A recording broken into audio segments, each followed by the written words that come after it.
I have returned on my own free will to join the ranks of those who wish to enforce the rights and freedoms of the Filipino people through non-violence. These were the words that were never uttered by Ninoy Aquinas Jr. on account of his assassination on August the 21st, 1983. Look at that, my big finger there, draped down over the camera, over the... So, Aquinas, Ninoy Aquinas Jr., Ninoy was his nickname, hailed from the region of Iloilo known as Concepcion. He was born in a place called Tarlac. He was the son of a famous politician, Benigno Aquinas, and his mother, Aurora Aquinas, was also a prolific politician of that area. Aquinas was a very bright and intelligent young man, so much so that he aced all of his exams and passed politics and science with flying colours, only to become a mayor by the age of 22. Only a short while later, he went on to become a senator and was famous throughout the region for his opposition against Ferdinand Marcos. Such was his political activism in times of great peril that it was no surprise that he became El Capitano of the opposition.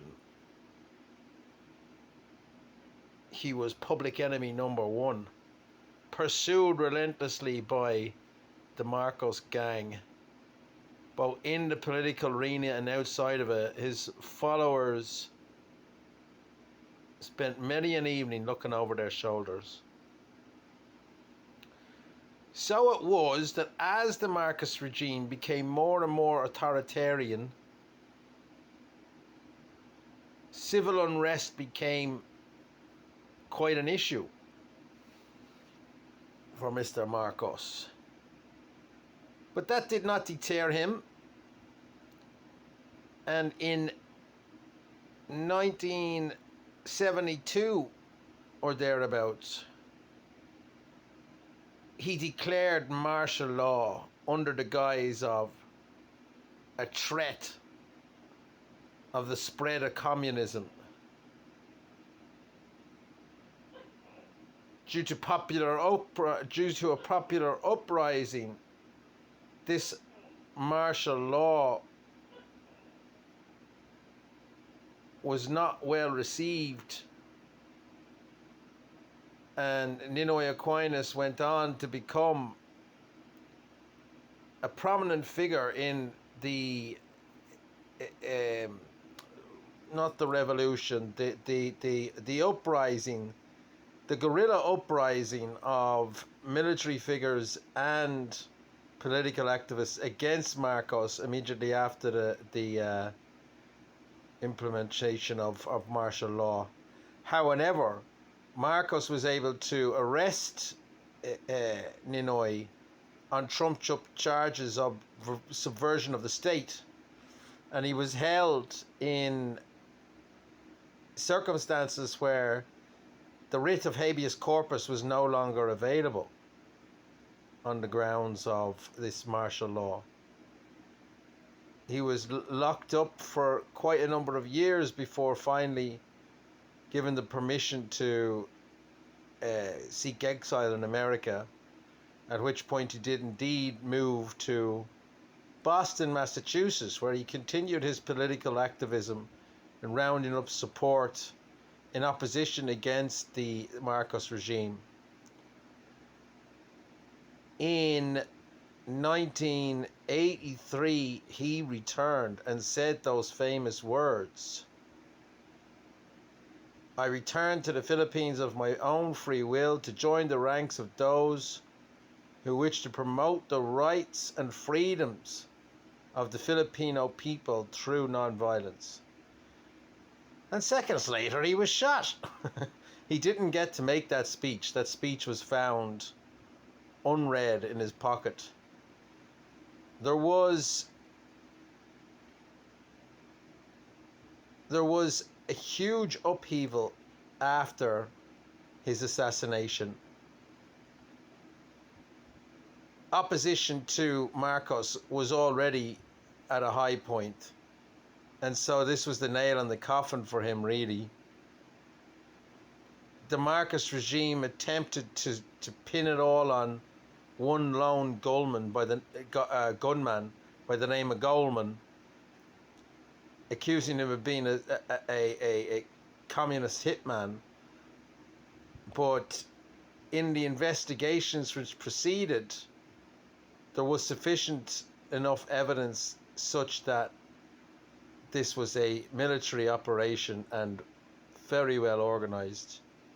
You'll notice here in the video, and I'll just stop for a second, my camera has gone down a little bit to the left. I'm traveling through an area where there are several different karaoke bars, each opposite each other, and there's girls that just sit out on the street there, sitting outside these karaoke bars. And I've often wondered, why is there a big bunch of lovely girls sitting outside karaoke bars randomly over in the corner of a suburb not too far away from Handumanan? It is a bit of a strange spectacle. However, back to the story of Aquinas. There wasn't sufficient internal government pressure placed on the powers to be at the time to pursue any kind of investigation and subsequent conviction. So it was only after the popular revolution, which saw the overthrow of the Marcos regime, when Ninoy Aquinas Jr.'s wife became the president. And when his wife became president, the investigation started, and eventually 16 military men, including men who were generals at the time, were prosecuted and sentenced to life imprisonment. What are you going on to Tmall.com for? I want to buy a pair of earbuds. And I bought a mattress for... I brought a mattress for a girl. That's what I'm going to say. I'm going to come straight out and say it. For some reason, it's difficult for me to get honest about my single life here since I ended that relationship with Kay. I got this weird feeling that somehow it's as if I'm going to die, right? And this YouTube channel will suddenly be noticed, and it'll be my son and Kay together. This image I have in my head of the two of them realizing, oh wait a minute, he was actually quite a prolific YouTuber, making little videos for himself and posting them. A couple of videos that he was just driving around talking to himself. Anyway, the thing about... Okay, so they're having a dance there on the side of the road.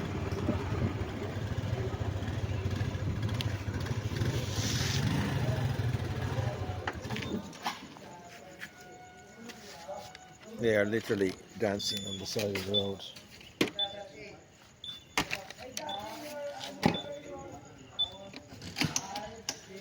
We'll go back and say hello to them.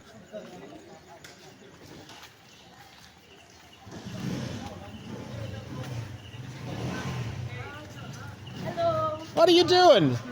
I'm eating. You're eating? What are all of them doing? All of them is a masquerade dancer here in McAllen. Okay. Yes. You want sample? You want sample? Huh? You want sample? Dance sample? Pole dancing. I'm all right for pole dancing. Okay. 1, 2, 3, 4. 1, 2, 3, 4, 5, 6, 7, 8. Correct. Where are you from? Handumanan. I'm from Handumanan. Oh, where? You don't recognize me. I'm the only foreigner that lives here. Oh. There's a few. Where? Where are their dance clubs?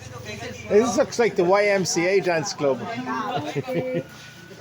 I live over there. Look, I live past the 7-Eleven. Zone 11? Ah, No, near the near the prison. So why do you dance here in the middle of the street? we are done practicing here inside. So we are here now. We are Okay. memorizing the step Okay. of our choreography. Okay, well, I'll leave you to it. And then when are you going to perform in there?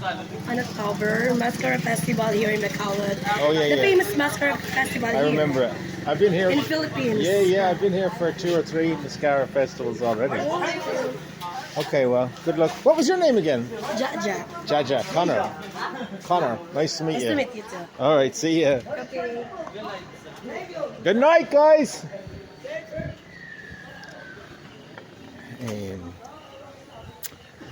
So just a big bunch of gay boys dancing on the side of the road. Not that there's anything wrong with gay boys in particular, but a bit odd that they would be practicing their dancing on the side of the street. Anyway, going back to what I was saying a while ago, a single man in the Philippines might find himself in a situation where he experiences a certain level of frustration, let's say, because quite a lot of the matches that he might enjoy on Tinder, by virtue of the color of his skin and the implication that he might have quite a healthy looking bank account, means that most girls that would have the bottom line is sugar for money, money for honey and honey for money. And that might be all well and good every now and then, but it doesn't leave the soul in the best of a condition. Hold on, I'm going to turn off this.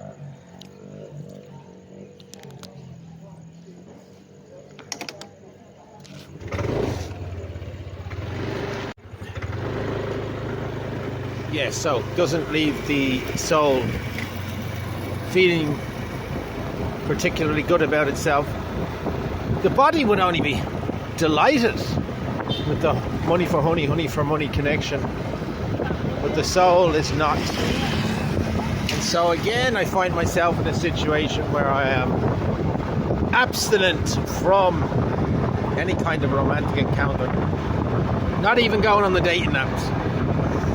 Although I do download them from time to time and get a kick out of a match, and burn myself again only to realise, there really is only one thing that they want. And that is money for honey and honey for money. I get some very funny looks when I'm driving around here at 12 o'clock at night. So that's it. I'm going to stop. I'm going to go home and have some porridge and maybe watch some more YouTube. And then I'll go to sleep.